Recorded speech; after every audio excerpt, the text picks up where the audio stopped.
Opposition leader Omar Ayub کہتے ہیں اب حکومت کے ساتھ ہمارے مذاکرات ختم ہو چکے. حکومت کا مذاکرات کے حوالے سے رویہ سنجیدہ نہیں تھا. حامد رضا کے مدرسے پر پنجاب پولیس نے ریڈ کیا. پولیس کو ہدایات تھیں حامد رضا کو پریس کانفرنس سے روکنا ہے. کہا گیا صاحبزادہ حامد رضا کو گرفتار کرنا پڑا تو کریں گے. وہ ABN نیوز کے پروگرام سوال سے آگے میں گفتگو کر رہے تھے. ہمارے MNA اور چیئرمین سنی اتحاد کونسل صاحبزادہ حامد رضا صاحب کے مدرسے پہ کل پنجاب پولیس کا ریڈ ہوا تھا اور اس ریڈ میں پنجاب پولیس کے SPs, DSPs, intelligence bureau, special branch etcetera سارے گئے تھے اور ان کو انسٹرکشنز تھیں کہ پریس کانفرنس ہر صورت میں روکنی ہے, نہ روک سکے صاحبزادہ صاحب کو اریسٹ کریں. اور اس چیز کو میں نے فلیگ کیا تھا.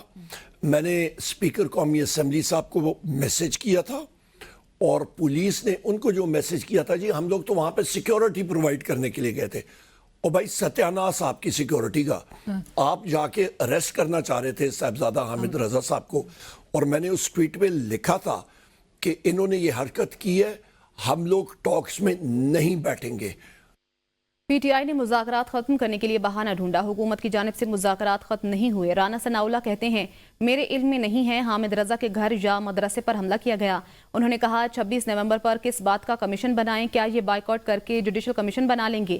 اگر بانی PTI سچے ہیں تو دھرنوں سے متعلق بھی سوچ لیں. مذاکرات کا بائیکاٹ کر کے کیا حاصل کر لیں گے؟ یہ مذاکرات سے بھاگنا ہے. رانا ثناءاللہ نے کہا کہ بانی PTI سچے ہیں تو دھرنوں سے متعلق بھی سوچ لیں. صحافیوں کا پیکا ایکٹ میں ترمیم کے بل کے حوالے سے پریس گیلری سے واک آؤٹ. صحافی تنظیموں کی جوائنٹ ایکشن کمیٹی نے پیکا ایکٹ میں ترمیم کو مسترد کر دیا. اعلامیے میں کہا جوائنٹ ایکشن کمیٹی یا اس کے کسی ممبر سے ترمیم کا مسودہ شیئر نہیں کیا گیا. ایکٹ میں ترمیم صحافیوں سے مشاورت کے بغیر کی گئی. Joint action committee PFUJ, APNS, CPNE, MNBPA پر مشتمل ہے. جوائنٹ ایکشن کمیٹی یا اس کے کسی ممبر سے ترمیم کا مسودہ شیئر نہیں کیا گیا. جوائنٹ ایکشن کمیٹی PFUJ پر مشتمل ہے. صحافیوں کا پیکا ایکٹ میں ترمیم کے بل کے حوالے سے پریس گیلری سے واک آؤٹ. صحافی تنظیموں کی جوائنٹ ایکشن کمیٹی نے پیکا ایکٹ میں ترمیم کو مسترد کر دیا. اعلامیے میں کہا جوائنٹ ایکشن کمیٹی یا اس کے کسی ممبر سے ترمیم کا مسودہ شیئر نہیں کیا گیا. FIA, NCB, انٹرپول پاکستان نے گزشتہ سال کے دوران سنگین جرائم میں مطلوب 116 ملزمان کو مختلف ممالک سے گرفتار کیا. گرفتار ملزمان قتل, اقدام قتل, ڈکیتی, اغوا, انسانی اسمگلنگ اور کرپشن کے مقدمات میں مطلوب تھے. ملزمان کی گرفتاری کے لیے FIA, NCB, انٹرپول نے ریڈ نوٹسز جاری کیے تھے. پنجاب پولیس کو مطلوب 111, نیب اور FIA کو مطلوب 22 اور پختونخوا پولیس کو مطلوب 1 ملزم کو گرفتار کیا گیا ہے.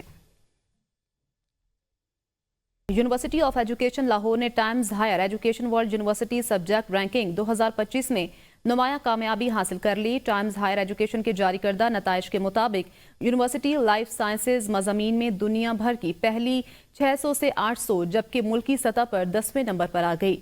جامعہ فزیکل سائنسز مضامین میں عالمی سطح پر پہلی 600 سے 800 جامعات جبکہ ملکی سطح پر 70ویں نمبر پر رینکنگ کی گئی ہے. Times higher education world university ranking نے تعلیمی معیار, تحقیقی خدمات اور عملی میدان میں طلباء کے کردار کو مد نظر رکھتے ہوئے دنیا بھر کی تقریباً 1500 جامعات کی رینکنگ جاری کی ہے. Vice chancellor university of education Lahore professor doctor Aqif Anwar Chaudhry نے یونیورسٹی اساتذہ, انتظامیہ اور طلباء کو مبارکباد پیش کرتے ہوئے کہا ہے کہ گزشتہ سال کے مقابلے میں رواں سال یونیورسٹی نے نمایاں بہتری کا مظاہرہ کیا ہے جو کہ یونیورسٹی ملازمین کی انتھک محنت کا نتیجہ ہے. روزنامہ اوصاف اور ABN نیوز کے سابق چیف رپورٹر جاوید شہزاد کی یاد میں تعزیتی ریفرنس منعقد کی گئی.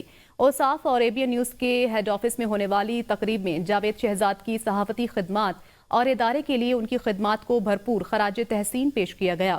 سینیٹر عرفان صدیقی نے کہا جاوید شہزاد جیسے دیانتدار صحافی نایاب ہیں. چیف ایڈیٹر روزنامہ اوصاف راجہ مہتاب خان نے اپنے خطاب میں جاوید شہزاد کو ادارے کا اثاثہ قرار دیتے ہوئے کہا جاوید شہزاد 17 سال تک ہمارے ادارے کا حصہ رہے. وہ اوصاف اور ABN کی ٹیم کے مضبوط ستون تھے اور ان کی کمی کبھی پوری نہیں کی جا سکے گی.